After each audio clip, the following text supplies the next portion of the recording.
Selamat pagi, Shalom. Salam hormat kepada Bapak, Ibu Guru, serta teman-teman SD Ambon semua.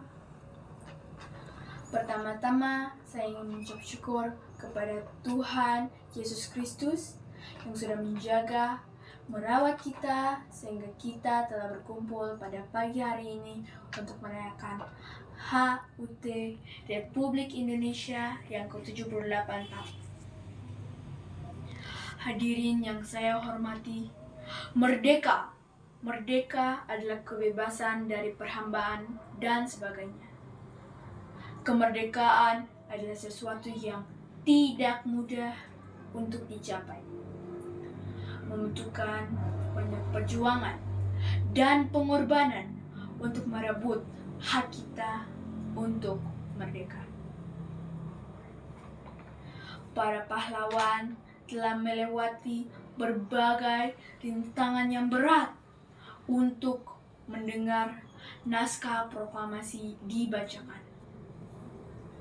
Kita sebagai manusia biasa membutuhkan kemerdekaan karena kita memiliki natur mau bebas yang mendasari mengapa kita manusia biasa ingin bebas atau merdeka.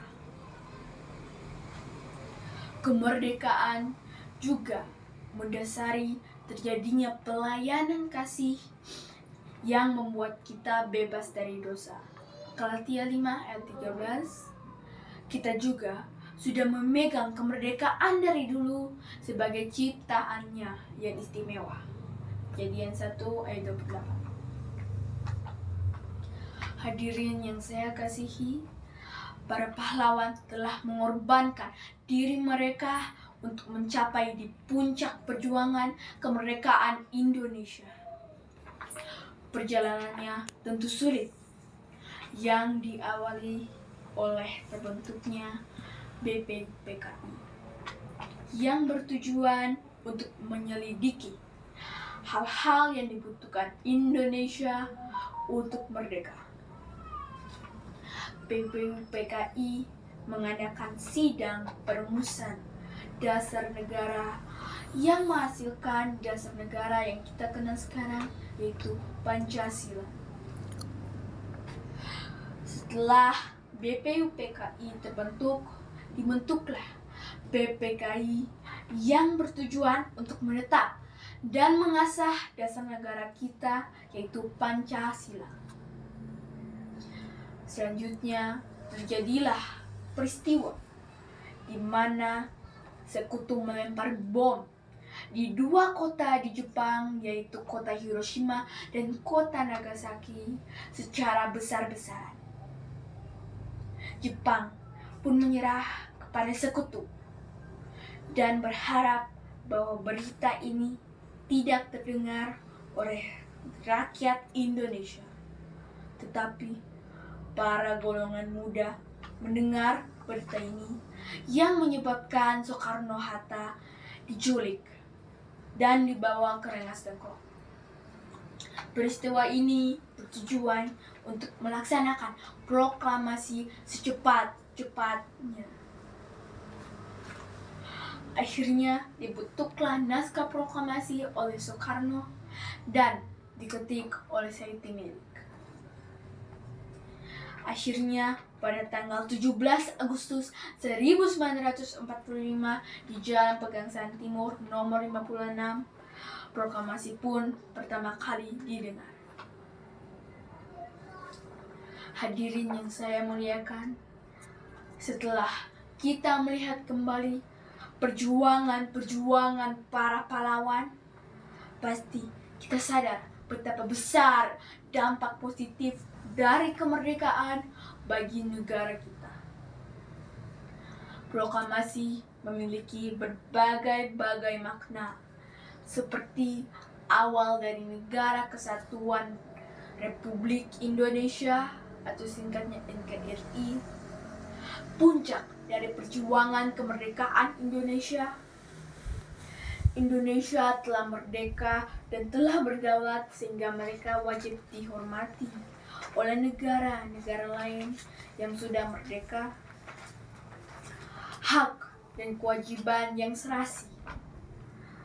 Juga titik tolak hukum kolonial menjadi hukum nasional Indonesia, terutamanya pintu gerbang menuju rakyat yang adil dan makmur. Upaya-upaya mempertahankan kemerdekaan ini di zaman 1945 sampai 1950 tentu tidak mudah. Para pahlawan memakai dua cara untuk mempertahankan kemerdekaan ini. Cara yang pertama adalah dengan mengangkat senjata. Peristiwa-peristiwa yang terjadi dengan cara pertama adalah peristiwa Ambarawa dan peristiwa Bandung Lautan Api. Cara yang kedua adalah dengan perundingan atau perjanjian. Peristiwa-peristiwa yang terjadi dengan cara kedua ini adalah perundingan Linggarjati dan perundingan Rembang. Kedua perundingan ini dikhianati oleh agresi militer Belanda I dan agresi militer Belanda II.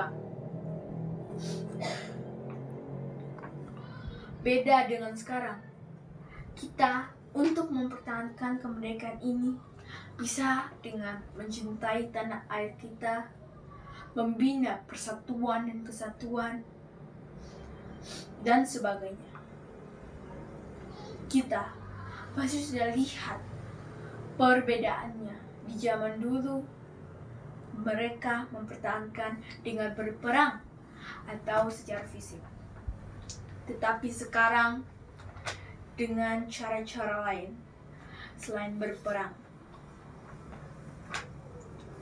Hadirin sekalian, saya ingin berbagi tentang upaya-upaya yang telah saya buat untuk mempertahankan dan mengisi kemerdekaan ini, yaitu dengan belajar dengan giat sehingga saya bisa masuk di final Olimpiade IPA, menghargai sesama, saling membantu satu sama lain, juga tidak membeda-bedakan, dan sebagainya.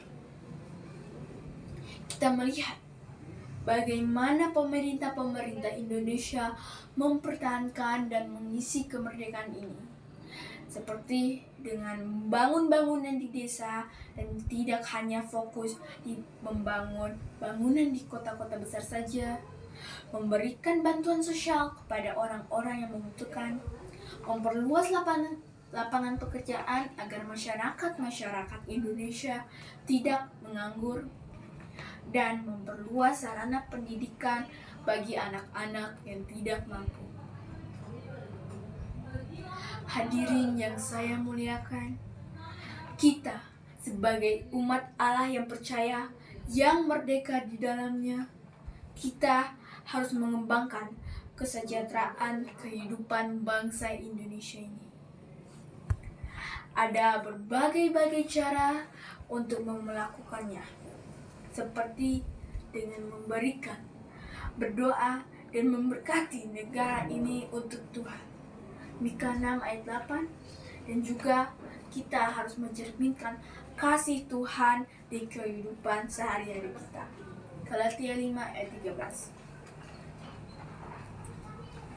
Hadirin yang saya hormati, mari para hadiran sekalian, janganlah hanya menikmati kemerdekaan ini. Ayo kita mempertahankan dan mengisi kemerdekaan ini dengan menjadi saksi Kristus dalam kehidupan sehari-hari kita.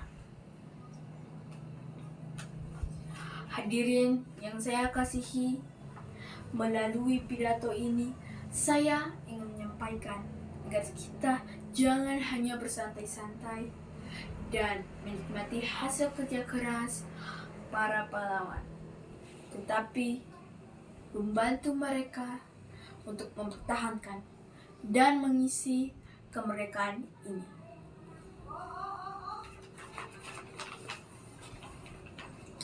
Hadirin sekalian, saya harap pidato ini memiliki dampak positif yang besar atas kehidupan Bapak Ibu.